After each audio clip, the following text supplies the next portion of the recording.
Kelcey, you played goalkeeper a few times, and I know the constant saying is that if you're a goalkeeper, you're probably like the world's biggest psychopath.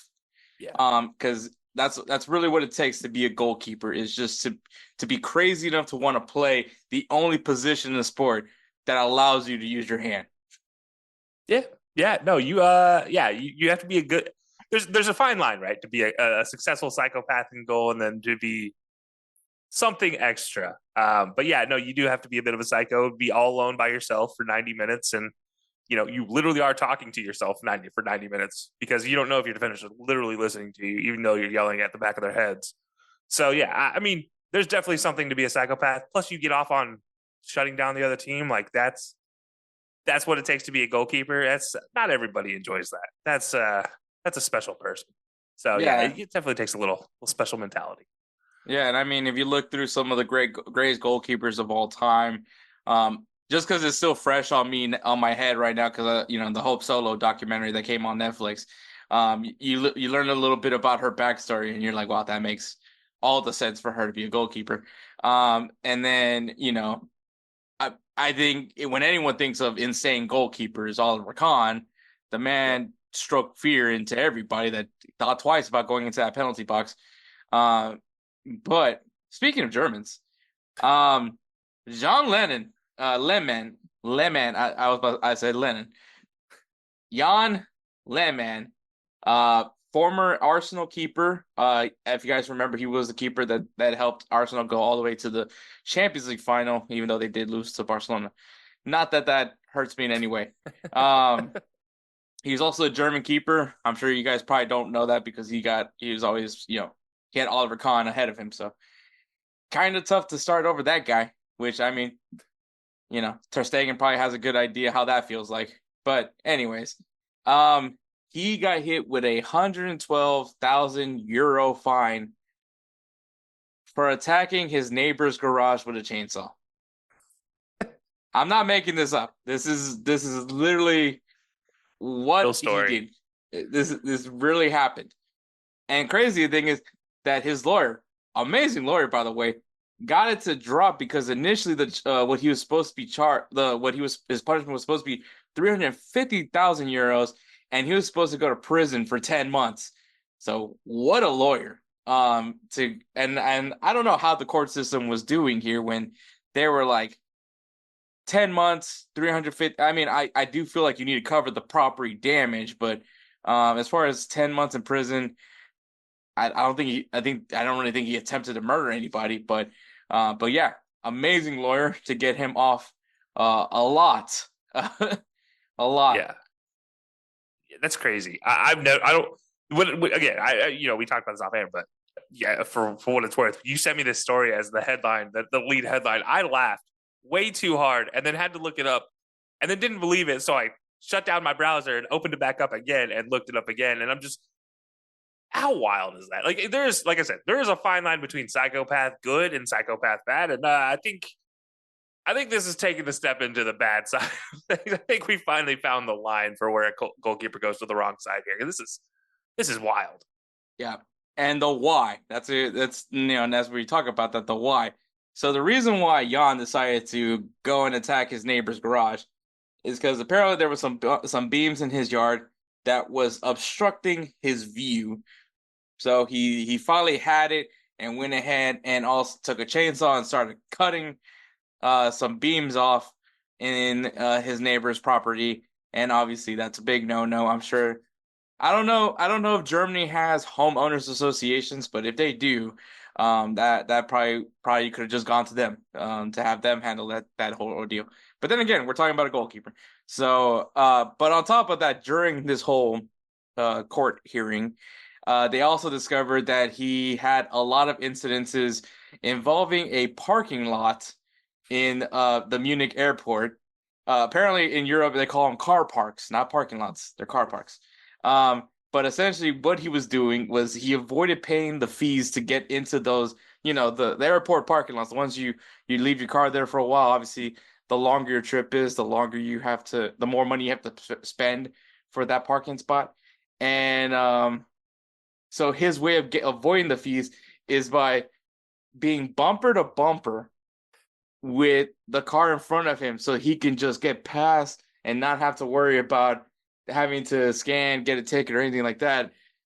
Which is kind of like your typical you don't know the code to your friend's apartment, so you just wait till somebody who has the code has it and you just fall right through to and hope that the the gate doesn't close on you. Um which I mean, some people may say that's awful, but at the same time, I think that's kind of genius. Way to fight the power, but obviously everything got caught up on him. He ended up having to pay. He paid all the parking fees. He covered all that, and then obviously, so along with having a minimal charge, which was 112,000 euros, now he had to pay a bunch of parking fees, which is just more and more just makes this story even funnier. And you would think after going through all that, you should be good. You shouldn't do anything ridiculous. Well, Jan said, hold my beer, literally, hold my beer, as he was unable to pass a breath test when he got pulled over for suspicion of drunk driving, which is pretty fitting because we are talking about Oktoberfest. And I just, this is the goalkeeper for Arsenal. I just want to, just like, there was a time where I was like, dude, this guy, like, I don't see why he doesn't start for Germany. And like obviously this guy helped Arsenal get to the Champions League final, and that's where I have like the respect for him. But it's just insane. Like I don't know if this is like I don't think he fell off by any means. But this is just a crazy thing to just all just pop up in the surface into for the whole world to see. You know what I mean? Yeah, I feel like this is like he just has a hatred of parking. Maybe it goes back to the days of playing Italy back in the day where they just park the bus. Because like, okay, messes up with the car park, cuts down somebody's garage, and then maybe it's just cars. I don't know. And then you can't pass a breath latch, but then that feels like a very German thing there. You know, you can't pass a breath test during Oktoberfest. That feels very German to me. It's not like we ever can claim the footballers from the 90s, early 2000s were good dudes when it came to not going out and drinking. Because I think we can count on one hand the amount of players that did not go out and enjoy their night after a game. Maybe even less than one hand. So yeah, Shoot, this you even is have a college football coach doesn't see the big deal about DUIs. that is very true. But no, this is wild, man. I honestly, I just it is a little bit different just because it's like he was such a famous person. It's different than Bradley Wright Phillips, being the guy that this happens to. Not that it would happen to Bradley Wright Phillips, but just as a person of a point of interest, or Kai Kamara, like this, we're not talking those guys. We're talking about one of the all-time greats for Arsenal.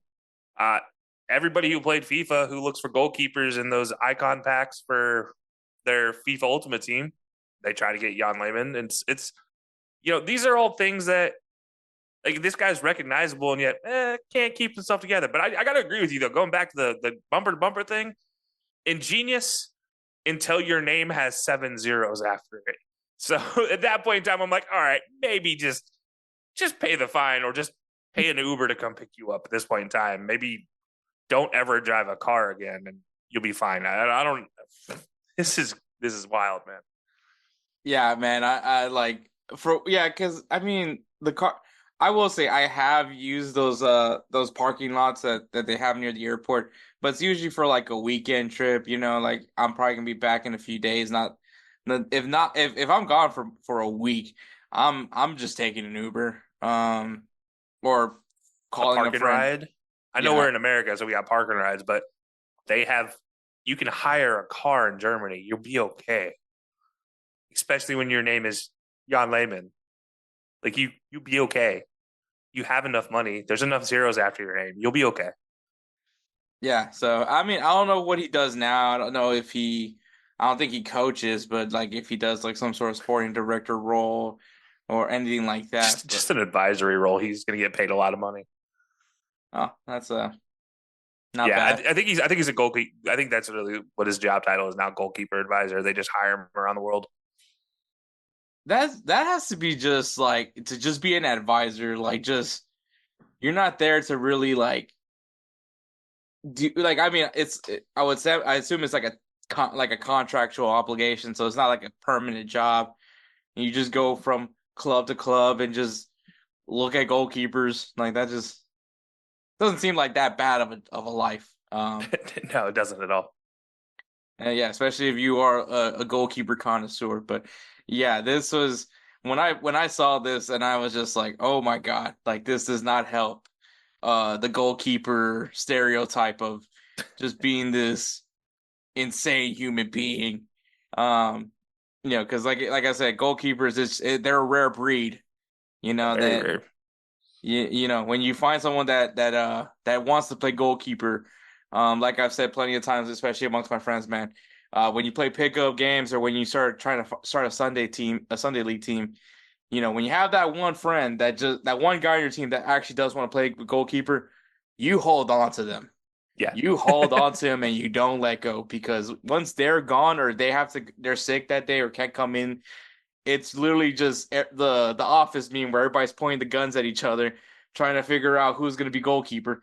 So, And by the way, I just looked it up just to make sure. He is on the supervisory board of Hertha BSC. oh, So okay, Hertha Berlin. all right. Well, There you go. But yeah, no, I'm as the guessing guy who was the the volunteer, lures. I'll say as the guy who was the volunteer goalkeeper, I totally agree with you. I was I don't think there were. I think there were friends that I kept that probably didn't like me as a friend. They just liked me because I played goalkeeper for them. That was it. But yeah, it's hey, special person. I would say special plays, but I don't think this is a special play. At least not a good special play. So I kind of wanted to see the like the view that was clearly obstructed, because like obviously we're saying it was if anybody was curious, the lake it's in Lake Starnberg. Don't know where that is per se, but it's in Germany. But yeah, like I mean, if it's near a lake, I'm guessing he wants to see a view of a lake, or maybe there's like some forestry around there. But enough for it to obstruct his view, like his neighbor, like that's the only way you could see whatever he's trying to see, whether it is the lake or whether it's I don't know. I think that it's just insane that he literally like maybe he angles his chair horizontal in a certain way, and there's that beam every time, and it's just like I just wonder like how many times did it take for him to finally just lose it, having to always like find a new position to see the view that is like Starboard. here's the wild part. So the report says it was a roof beam, meaning it was an overhang beam on the edge of the roof. So it couldn't have been much that was blocking his view. I It's so this guy that was is really prepared to chop down a safety hazard. oh my gosh. That's just that's hilarious. I don't know. Honestly, it gets better and better. He's probably what it probably was. He probably had family friends over or somebody over, and he's trying to take pictures. And then like in the background of the picture is this little beam sticking out, and he's just like, you know what? I'm gonna go cut that down. They won't mind, and then cuts it down and like smashes part of the deck or something. Who knows? But it's this has got to be the dumbest thing ever. Like I don't know what he's doing. Yeah, Yeah, special breed. maybe we need to start doing some research on CTE and soccer because I think that maybe this is one of those cases. Maybe for goalkeepers, especially in the '90s, they weren't exactly known for not being physical. Yeah, yeah, that was yeah. Well, hopefully, they ban him from having a car, so he doesn't have to be. His driver license is supposedly suspended. Yeah, and we're not even at peak Oktoberfest yet, so I mean, this is that. Yeah, it's probably gonna keep on going. Yeah. So yeah, Germans for you. yeah, way to go, man.